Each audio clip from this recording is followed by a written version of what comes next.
Terjun di medan peperangan itu, saudara. Gunakan segala senjatamu saat ini. Itu umatnya Rasulullah di akhir zaman. Takbir. Perintahkan kepada semua umatmu, perintahkan kepada semua anggota pengajianmu, setiap orang harus punya akun, dan minimal akun itu 10 untuk menyerang semua orang-orang. Pemerintah rakyat, pemerintah kayak Pak Gubernur ya, katanya nggak ada janji, nggak ada penggusuran, entahnya begini jadinya. Anies kok ditantang debat? Ya jelas Anies orang yang paling siap kalau ditantang berdebat atau bicara. Karena kekuatan Anies itu di mulutnya. Kalau bicara selalu apa? Membasahi bibirnya, kata orang melet-melet. Nah, kalau menurut kami yang kemarin bagian dari beliau, ada satu hal kekurangan beliau, melupakan. Baswedan pakai kereta api, makan nasi box. Ini memang pertanda kalau kampanye Anies sudah mulai kehabisan bensin.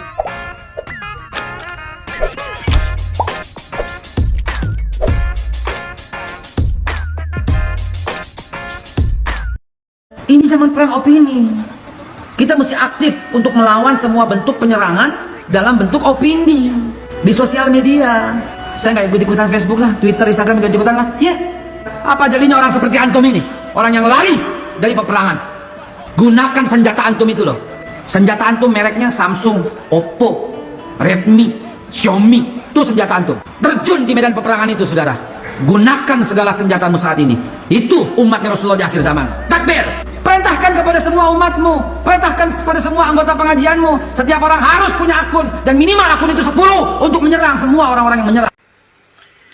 Itulah kenyataan yang terjadi. Salah seorang loyalis Anies Baswedan, Haikal Hasan, ini dalam videonya ini menyampaikan kepada para pengikutnya untuk terus menggunakan akun-akun mereka dengan menggunakan HP-HP Android seperti yang digambarkan tadi, ada Samsung, Oppo, dan lain sebagainya. Dan bila perlu satu orang itu memiliki 10 akun untuk menyerang orang-orang yang dianggap musuh mereka. Nah, ini bukti ya, bukti bahwa bagaimana yang selama ini banyak seringkali muncul akun-akun yang sering saling serang satu dengan yang lain. Mungkin juga salah satunya apa yang disampaikan oleh Bung Haikal di video ini. Dan itulah kenyataan atau realita yang terjadi. Memang selama ini seringkali anti Cina dan lain sebagainya yang beliau dan kelompoknya sering gaungkan. Tetapi pada akhirnya juga menggunakan produk-produk dari Cina. Seperti HP Oppo, Huawei, dan lain sebagainya. Itu digunakan. Dan justru mereka menggunakan alat-alat yang dibuat oleh orang-orang kafir untuk menyerang orang-orang yang mereka rasa bahwa itu musuh mereka. Yaitu perangnya bukan lagi perang menggunakan senjata dan lain sebagainya, tetapi yang digunakan adalah HP-HP Android dengan akun-akun, ya minimal satu orang 10 katanya tadi. Jika satu orang kalau boleh 10 akun, lalu serang, diajak serang secara di dunia maya ya, serang di dalam dunia maya melalui akun-akun tadi. Nah, sekarang apalagi tahun politik, tentu akun-akun palsu dan lain sebagainya itu akan bermunculan. Dan ini mungkin salah satu yang disampaikan Bung Haikal ini juga ada benarnya ya. Gunakanlah HP-HP untuk menyerang. Dan kalau boleh, satu orang itu milikilah 10 akun. Luar biasa. Dan beliau adalah, kita ketahui bahwa beliau adalah pendukung setia dari Anies Rashid Baswedan. Masa pemerintah rakyat, pemerintah kayak Pak Gubernur ya, katanya nggak ada janji, nggak ada penggusuran, entahnya begini jadinya. Tapi kan gubernur ingkar janji. Katanya sebelum jadi gubernur Pak Anies janji tidak ada penggusuran. Udah kita itu dukung, ini imbalannya begini. Ya, Bang Anies Rashid Baswedan, silakan bertanggung jawab terhadap keluhan masyarakat ini yang pada awalnya mendukung Anda dengan janji-janji manisnya bahwa tidak bakal menggusur warga DKI Jakarta ya. Tetapi pada kenyataannya penggusuran tetap dijalankan. Di manakah janji Anda? Tanyalah pada rumput yang sedang bergoyang. Anies kok ditantang debat? Ya jelas Anies orang yang paling siap kalau ditantang berdebat atau bicara. Siap untuk berdebat ya. Karena kekuatan Anies itu di mulutnya. Kalau bicara selalu apa? Membasahi bibirnya, kata orang melet-melet. Nah, itu ciri khasnya. Orang melet-melet itu ya, kalau ngomong itu menghindari konflik. selalu mengambil kata-kata yang enak didengar telinga dan melegakan hati yang mendengar. Karena selalu ingin melegakan hati orang, kadang-kadang itu dia lupa sumber dayanya bisa nggak melaksanakan. Makanya di podcast Abraham Samad, Profesor Cipta Lesmana kan bilang, kalau konsep yang dibicarakan Anies itu tidak ada lawan, tapi orang mempertanyakan, bisa nggak dilaksanakan? Jadi kalau kita mendengar omongan orang yang punya ciri-ciri, yaitu selalu membasahi bibirnya, selalu melet-melet kata orang, kita jangan terpesona dengan kenyamanan kata-katanya. Tapi kita harus bertanya, bisa nggak dia melaksanakan? Itu intinya. Biasanya orang seperti itu kalau mimpin damai. Tapi untuk urusan kerjaan, amburadul. Saya 12 tahun pelajari ciri-ciri karakter orang. Kalau nggak percaya dengan omongan saya, coba tanya dengan orang yang belajar ilmu isyarah. Saya yakin kesimpulan saya sama. Buktikan. Baik, kira-kira pernyataan abang ini ada yang sepakat? Kalau orang yang suka melet-melet ya, istilah Jawanya melet-melet, itu biasanya tidak sesuai dengan apa yang dia ucapkan. Artinya bahwa Anies Rashid Baswedan kalau diajak debat ya paling siap. Karena kekuatan Pak Anies Baswedan itu ada pada mulutnya. Kalau begitu, bukan ada pada kerjanya dong. Dan kalau dengan istilah seperti ini berarti Pak Anies cocoknya jadi seorang konseptor, bukan seorang eksekutor. Kalau bicara soal sosok figur Anies Baswedan, saya sendiri juga mengenal beliau waktu di Pilkada DKI. Kebetulan saya juga timnya beliau di DKI dulu. Tim sukses ya. Nah, kalau menurut kami yang kemarin bagian dari beliau, ada satu hal kekurangan beliau, melupakan jasa orang. Setelah menang, kami kebetulan kita bergerak memenangkan Anies itu kemarin di DKI atas nama Minang. Itu relawan Dunsana Anies Sandi. Kebetulan saya dimasukin sebagai salah satu dewan pakar. Setelah menang kita nggak pernah lagi komunikasi, dan bahkan audiensi pemuda Minang aja tidak ditanggapi beliau gitu. Wah, parah. Ini salah satu kelemahan beliau yang kita nilai kemarin. Kalau dari sisi kompetensi kita akui beliau bagus. Beliau juga akademisi, bekas menteri ya kan. Cuman kan salah satu kriteria capres ini yang kita lihat kan juga adab, moral, akhlak, ya kan, perilaku. Sepakat. Ya. Apalagi dalam konteks keislaman. Rasulullah itu besarnya karena perilakunya, adabnya, akhlaknya. Gitu. Nah ini salah satu sisi kurang mengenai beliau gitu. Dan saya mau jujur ya, karena kita hidup di DKI sebagai aktivis di lapangan. Kalau dibandingkan prestasi, saya melihat lebih bagus Pak Ahok. Baru sadar Tentu kecil ya, karena kita orang Minang banyak di pasar. Zaman Pak Ahok kita kalau ke Tanah Abang tuh nggak ada macet. Begitu berubah Pak Anies macet. Nah, Bagus ya, sadar terlambat. dalam pandangan saya. Baik, dari pernyataan abang ini, saya sangat sepakat apa yang disampaikan bahwa memang pada zaman Pak Ahok, ya Jakarta jauh lebih baik, lebih terurus, lebih terawat ketimbang zamannya Pak Anies ya. Tanah Abang yang dulunya di zaman Pak Ahok sudah ditata dengan baik, tidak ada kemacetan lagi, tetapi Anies datang sebagai pahlawan ya untuk tata ulang kembali Tanah Abang dan terbukti kembali macet. Dan ini salah satu ungkapan kekesalan, kekecewaan salah satu pendukung dari Anies Baswedan waktu di Pilgub DKI Jakarta kala itu.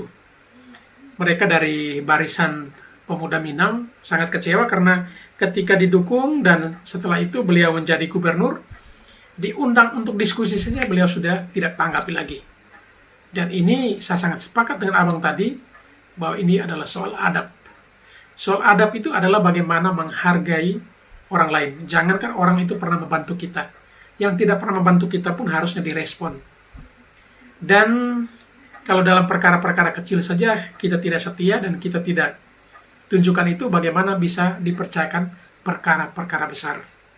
Dan itu perlu menjadi catatan bagi rakyat Indonesia, apalagi orang yang pernah merasakan sakit hati itu. Ini kalimat yang pas adalah kalau hanya ditinggalkan seorang Yahya Waloni. Apa yang diandalkan dan dibanggakan dari seorang Yahya Waloni?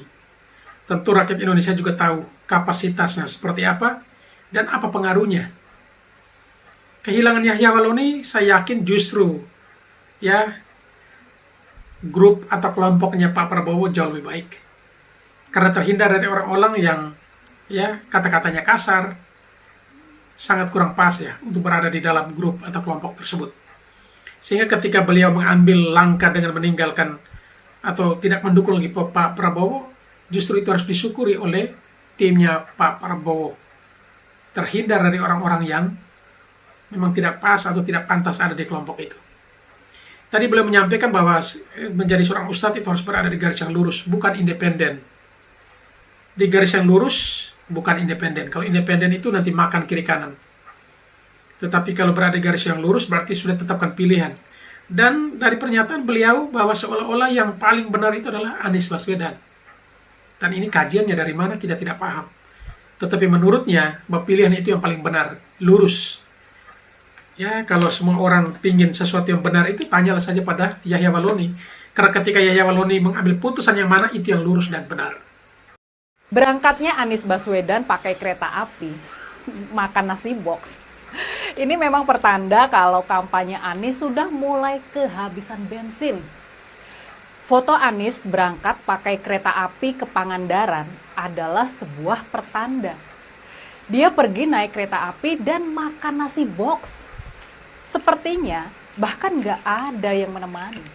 Kemana pesawat jet pribadi yang sebelumnya seperti sibuk hilir mudik mengantar jemput Anies berkampanye keliling Indonesia? Kemana pula hilangnya para pengantar Anies, kader-kader partai yang sebelumnya ramai sibuk mengantar dan menempel Anies. Menempel kayak perangko, semakin terasa kan betapa sudah hancur leburnya kampanye Anies. Padahal kita belum juga sampai ke tahapan pendaftaran pasangan capres-cawapres ke Komisi Pemilihan Umum. Jadwalnya masih lama, masih di bulan Oktober dan November nanti. Baik sahabat sekalian, ketika kita menyaksikan sebuah video tadi di mana menampilkan Anies Baswedan ketika bepergian hanya menggunakan kereta dan tidak ada orang yang mendampingi dan beliau makan nasi kotak. Kalau menurut saya, analisa saya ini ada dua hal. Hal yang pertama memang benar-benar sudah kehabisan bensin istilahnya. Ya awalnya dengan pesawat jet pribadi, sekarang berganti dengan kereta. Bisa jadi amunisi sudah mulai berkurang sehingga ya paket hemat, tidak lagi pakai jet pribadi tapi bisa menggunakan kereta api. Bisa juga yang kedua adalah ya ini salah satu bagian dari pencitraan. Beliau menunjukkan kepada publik, kepada rakyat bahwa orangnya ya sederhana, makan nasi box dan naik kereta api. Lebih familiar dengan rakyat, ya lebih dekat dengan rakyat ketimbang menggunakan pesawat jet pribadi. Itu terkesan beliau menunjukkan kemewahan. Tetapi beliau mau merasakan bagaimana bersama-sama dengan rakyat, bagaimana menggunakan kereta api kelas ekonomi, makan dari nasi box yang sama dengan penumpang yang lain. Dan ini kalau menurut saya ada dua hal itu. Bisa jadi yang pertama amunisi sudah habis, bisa jadi yang kedua adalah pencitraan. Seumur hidup gue ini, baru kali ini nih, gue mau berterima kasih sama bapak guru SD gue. Yang udah ngajarin gue matematika. Sebab karena beliau-beliau itulah yang ngajarin gue matematika, jadi gue nggak bisa dibohongin sama capres-capres yang nggak punya prestasi. Oh enggak, capres kalau udah nggak punya prestasi nggak bisa ngomong apa-apa. Dia cuma bisa ngagungin masanya. Dia upload foto-foto, video-video seolah-olah masanya jutaan, ratusan ribu di belakangnya. Jutaan. Padahal semua itu bisa dihitung. Kita lihat aja los penampangnya. lebarnya jalan tuh berapa, panjangnya berapa. Selebar-lebarnya jalan, apalagi di daerah. Di kota Jakarta protokol ini 26 meter, 30 meter. Panjangnya sejauh mata memandang, taruhlah 300 meter, 200 meter lah. Udah jauh banget. Gitu. Ya kan? 200 kali 30 atau kali 20 baru 4.000-an. Ya. Kalau dibagi per orang berdiri satu penampang itu 1 meter, jumlahnya belum sampai ratusan ribu. Pakai ini, jadi kita tuh jangan gampang dibohongin sama video, sama foto-foto. Itu semua, ya kan. Terus lagi, ya kan, yang ngerasa nih capres ngerasa uploadnya banyak, videonya banyak, masanya terus ngerasa diri udah menang. Tar dulu, kalau dia bilang ada masanya ratusan ribu, puluhan ribu, jumlah TPS-nya aja nih tahun 2024 nanti jumlahnya itu 810.000 TPS. Coba lo bayangin, kalau 810.000 itu kumpul ke Jakarta, ya, setiap TPS diwakilin sama 5 orang aja, 5 kali 810.000 berapa juta? Artinya apa ya? Artinya jumlah massa lo itu masih kalah sama jumlah TPS. Jumlah TPS saja 810.000. Nah, masa yang lo kumpulin paling 10.000, 20.000, 30.000 orang. Gak usah ngagul. Wah, keren ya. Ini pantasnya diberikan apresiasi untuk hitung-hitungan dari Bang ini ya. Abang ini cukup ya lihai dalam menghitung. Menurutnya bahwa dia sangat berterima kasih kepada gurunya waktu SD, itu guru matematikanya. Bagaimana cara berhitung biar tidak dikibuli. Ya sangat masuk akal ya. Dianalogikan dengan jalan di Jakarta kurang lebih 20-30 meter, apalagi di Malang atau di daerah, dengan sejauh mata memandang 200-300 meter, hitungannya memang masuk akal. Kalau 20 lebar jalan, panjangnya 200 meter, berarti baru 4.000. Itu pun kalau hitungan satu orang berdiri dengan space yang ada itu 1 meter. Itu juga baru 4.000 orang. Tetapi yang diklaimnya 1 juta orang. Nah, ini memang yang lainnya sumbernya atau datangnya dari mana kita juga tidak tahu. Barangkali mungkin ada yang berdiri sambil pikul-pikulan sehingga bisa muatlah dengan lokasi yang ada itu. Lalu bagus juga dengan analisanya tadi ya, hitung-hitungan 810.000 TPS di seluruh Indonesia masih jauh lebih banyak dari pendukungnya yang ada yang hadir pada kegiatan itu. Luar biasa ya. Jadi ternyata netizen ini cukup hebat juga untuk dalam berhitung.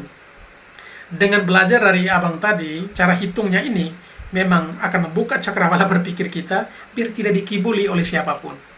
Soal pendukung dan lain sebagainya, memang awalnya saya juga meragukan kalau ada 1 juta orang hadir. Tetapi setelah menonton dan menyaksikan video yang barusan ditayangkan atau ditampilkan ini, saya menjadi sadar bahwa ternyata hitungan memang seperti itu. Ini pun hitungan sangat-sangat pres ya, ke 1 orang space-nya 1 meter, berarti baru 4.000 orang. 1 jutanya dari mana? Baik persahabat sekalian, barangkali ada yang tanya atau mau memberikan komentar, silakan tulis di kolom komentar. Terkait hitungan tadi, barangkali ada yang memberikan komentar. Apakah angka 1 juta yang diklaim pendukung hadir di Makassar itu benar? Ataukah hitungan abang yang barusan ini yang paling benar? Untuk tidak penasaran, silakan tulis di kolom komentar. Siapa tahu kita bisa berdiskusi terkait ini. Jadi, bagi saya video ini sangat mengedukasi kita, sangat memberikan inspirasi bagi kita, biar tidak dikibuli oleh siapapun. Soal hitung-hitungan seperti ini. Ya, sehingga kalau jangan sampai kita dengar angka 1 juta, 2 juta, 3 juta orang yang hadir. Tetapi kita juga harus bisa menghitung secara garis besarnya, seperti yang disampaikan oleh abang tadi. Baik para sahabat sekalian, mungkin video kita untuk kali ini hanya sampai di sini saja. mungkin barangkali di antara kita sekalian, persahabat yang mungkin belum sempat memberikan dukungan pada channel ini, silakan tekan tombol subscribe dan juga bunyikan tanda loncengnya, sehingga setiap video baru yang akan kami upload di channel ini, saudara sekalian bisa mendapatkan notifikasinya. Sekian dan terima kasih.